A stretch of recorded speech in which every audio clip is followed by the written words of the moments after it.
Hello friends, matrix theory के इस lectures में आज हम लोग बात करने वाले हैं properties of the eigen value and eigen vector के बारे में। इस लेक्चर्स में हम लोग देखेंगे कि what is the geometric multiplicity and algebraic multiplicity of the eigen values and इसी लेक्चर्स में हम लोग ये भी देखने वाले हैं कि what is the relation between the eigen values and the determinant and trace of the matrices.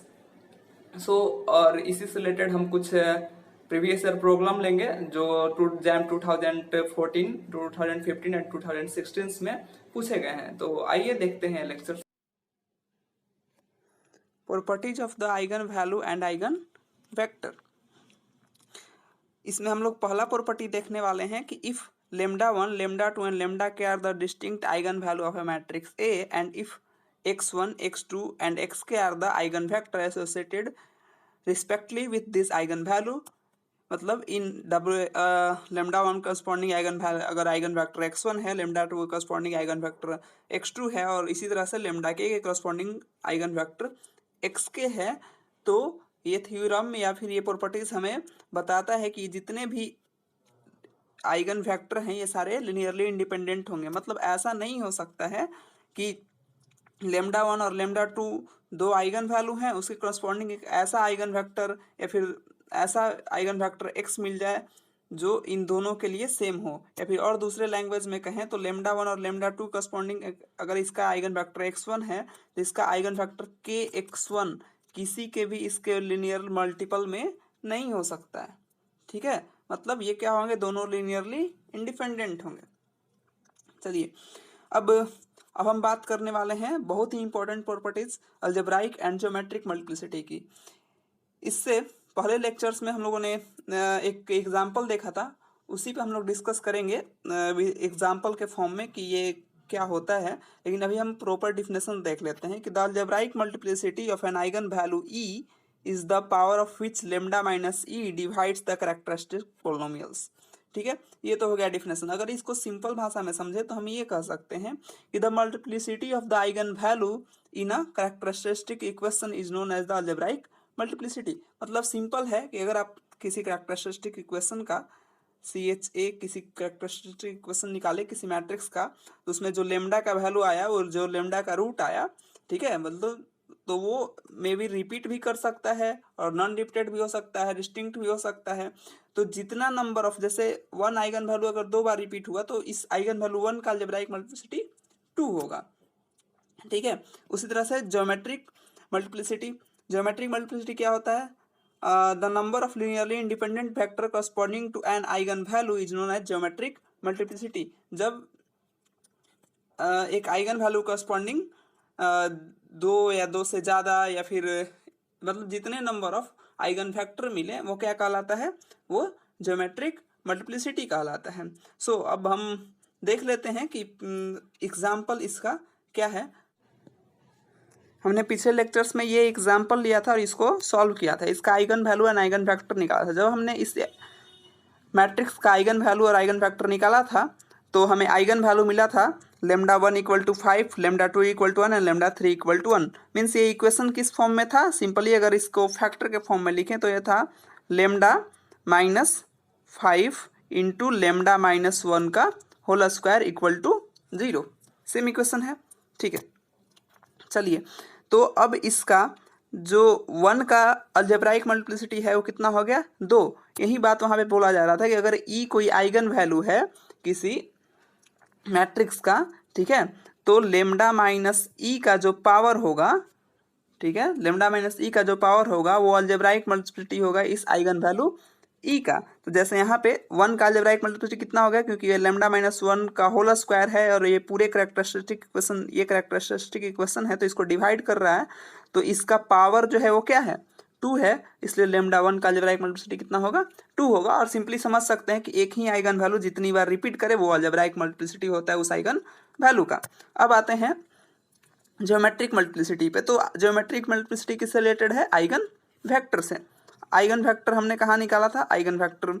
चलिए अब आइगन वेक्टर की बात करते हैं तो λ1 के क्रॉस λ=1 के करस्पॉन्डिंग आइगन वेक्टर जो आया था, देखिए हमने यहाँ λ2 = λ3 = 1 लिया था, तो इसके करस्पॉन्डिंग जो आइगन वेक्टर आया था वो कितना आया था भाई? दो ठो लीनियरली इंडिपेंडेंट आइगन वेक्टर आया था, तो ज्योमेट्रिक मल्टीप्लिसिटी ऑफ 1 इज 2। सो अब नेक्स्ट प्रॉपर्टी की ओर हम लोग बढ़ते हैं, relation of trace and determinant with eigen value. ठीक है, तो हम सबसे पहले एक स्क्वायर मैट्रिक्स लेते हैं ऑर्डर n का, जिसको हमने इस फॉर्म में रखा है। उसका हमने कैरेक्टरिस्टिक इक्वेशन निकाला, तो कैरेक्टरिस्टिक इक्वेशन निकालने के लिए a माइनस लेमडा आई का डिटर्मिनेंट निकालते हैं, उसको इक्वेट करते हैं 0 से। ठीक है, चलिए अभी हम कैरेक्टरिस्टिक पोलिनोमियल सबसे पहले इसका फाइंड कर लेते हैं कि इस मैट्रिक्स का डिटर्मिनेंट क्या होता है। मैं बहुत डेप्थ में नहीं जा रहा हूँ प्रूफ का, सिर्फ हिंट दे रहा हूँ कि ये होता कैसे है। चलिए अब ये जब हम इसका पूरा डिटर्मिनेंट निकालेंगे तो हमें इस फॉर्म में मिलेगा कि -1 raise to n lambda raise to n -1 raise to a11 plus a22 plus ann and lambda raise to n -1, मतलब एक पोलिनोमियल है सिंपल सा, और लेमडा n डिग्री का पोलिनोमियल है, क्योंकि if order of the matrix n है तो कैरेक्टरिस्टिक पोलिनोमियल भी कितने डिग्री का होगा, n डिग्री का होगा। ये सारी बातें हम लोगों ने पिछले लेक्चर्स में देख ली थी। सो अब एक एंगल ये हो गया इसको कैरेक्टरिस्टिक इक्वेशन निकालने का कि आप कैरेक्टरिस्टिक मैट्रिक्स बनाइए फिर उससे इक्वेशन निकालिए। अब हम दूसरा एंगल अप्रोच करते हैं। दूसरा एंगल अप्रोच ये करते हैं, करिए n डिग्री का मैट्रिक्स है तो इसके पास n number of eigen value होगा।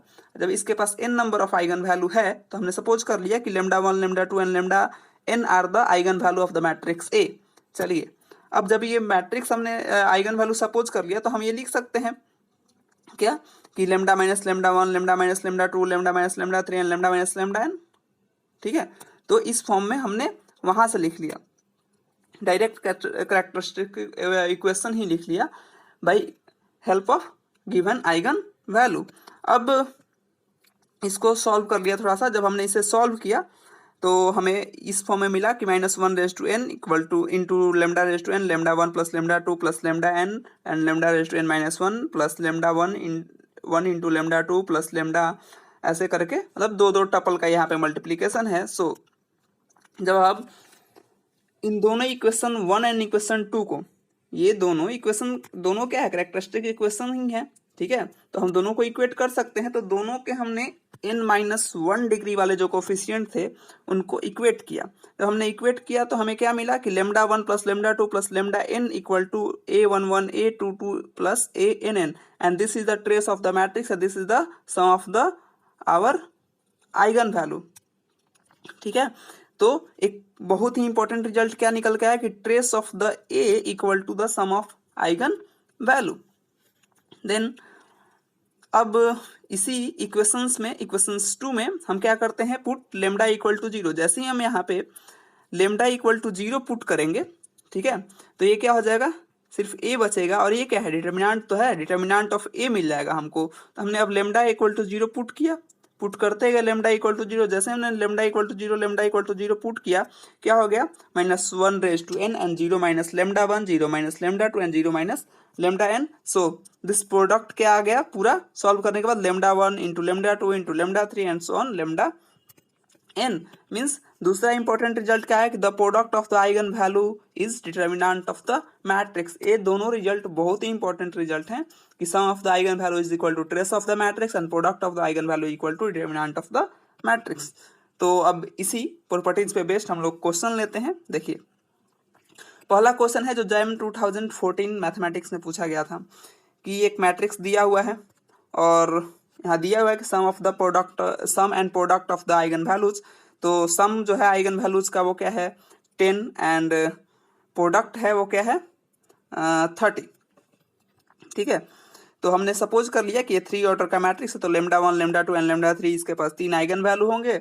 और अभी हम लोग जो थ्योरम प्रूफ किए उससे क्या पता चलता है, sum of the eigen value equal to क्या 10 and then the product of the eigen value equal to 30। Sum of the eigen value is equal to trace of the matrices. ये ऊपर वाले थ्योरम से है, ये तो अकॉर्डिंग टू क्वेश्चन था। ये अब जो हमने थ्योरम प्रूफ किया था उससे कि sum of the eigen value equal to the trace of the matrices and product of the eigen value is equal to the determinant of the matrices. So अब sum of the eigen value, अब sum of the eigen value equal to क्या होता है, trace of the matrices. तो λ1 plus λ2 λ3 equal to क्या हो जाएगा, trace of the matrix क्या होता है भाई, sum of the diagonal entries, then a plus b plus 3। So equal to 10, then a plus B equal to 7। ये क्या आ गया मेरा पहला इक्वेशन। इसी तरह से जब दूसरा हम डिटर्मिनेंट निकालते हैं तो determinant of the diagonal matrix क्या होता है, या triangular matrix is a product of its diagonal entries. So 3ab equal to 30, that implies ab equal to 10। अब दोनों चीज मिल गए हमें। अब हमें निकालना क्या था, a square plus B square का वैल्यू। तो by using formula of a plus B whole square equal to a square plus B square plus 2ab, क्योंकि हमारे पास a प्लस बी का वैल्यू है और ab का भी वैल्यू है। अब हमें ये पता करना था, ये अननोन था मेरे लिए, तो बहुत आसान हो गया निकालना। सो after solving it, a square plus b square equal to 29। option A is our answer। okay, question number 2 है कुछ इसी तरह का कि let a b c d with a distinct non zero real number with a plus b equal to c plus d, a plus b equal to c plus d, there with a condition, then an eigen value of the matrix is. इसमें से जो option दिया गया है कौन सा एक eigen value इस मैट्रिक्स का होगा, वो हमें चूज करना है। ये क्वेश्चन IIT एग्जाम 2015 मैथमेटिक्स में पूछा गया था। सो a माइनस लेमडा आई, मतलब सबसे पहले हम क्या निकालते हैं, कैरेक्टरिस्टिक मैट्रिक्स का डिटर्मिनेंट, क्योंकि a माइनस जो भी आइगन वैल्यू का काम होता है सबसे पहले वो कैरेक्टरिस्टिक इक्वेशन से ही तो निकलता है eigen value.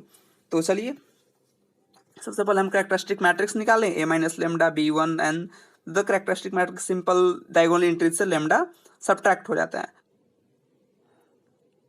By using elementary operation. हम क्या करते हैं एलिमेंट्री ऑपरेशंस में, सबसे पहले हम कॉलम 2 को उठा के किस में ऐड कर दिए, कॉलम 1 में, then a plus B minus lambda b1 and c plus D minus lambda c1 and 0 minus 1 0। और हमें पता है कि c प्लस डी किसके इक्वल है, a प्लस बी के, c प्लस डी किसके इक्वल है, a प्लस बी के, then the a plus b minus lambda b1 and a plus b minus lambda c1 and 0 minus 1 0। so अब हम finally जब determinant find करते हैं इसका, तो डिटर्मिनेंट फाइंड करेंगे तो क्या होगा, देखिए यहाँ से determinant a plus B minus lambda, okay, and this is a 0 and this with a plus 1, so equal to 0, therefore the lambda equal to क्या है, a प्लस बी। हमें एक आइगन वैल्यू तो मिल गया कम से कम, वो एक आइगन वैल्यू क्या था, a plus B. The option B is correct. अब हम नेक्स्ट क्वेश्चन लेने वाले हैं कुछ ऐसा ही जो IIT एग्जाम 2016 मैथमेटिक्स में ही पूछा गया था। तो इस क्वेश्चन में हमें फाइंड करना है कि the largest eigen value of the matrix, और ये हमें मैट्रिक्स दिया हुआ है, ठीक है, और ऑप्शन दिए हुए 16, 21, 48 एंड 64। तो इसमें सबसे पहले हम फाइंड कर लेते हैं कि इसका ट्रेस ऑफ द मैट्रिक्स क्या होगा। ट्रेस ऑफ द मैट्रिक्स क्या होगा, ट्रेस ऑफ द मैट्रिक्स कितना होगा, 21। ट्रेस ऑफ द मैट्रिक्स क्या है, 21, and the sum of the eigen value equal to क्या होता है, ट्रेस ऑफ द मैट्रिक्स। ये भी हमें याद होना चाहिए। चलिए अब आगे बढ़ते हैं।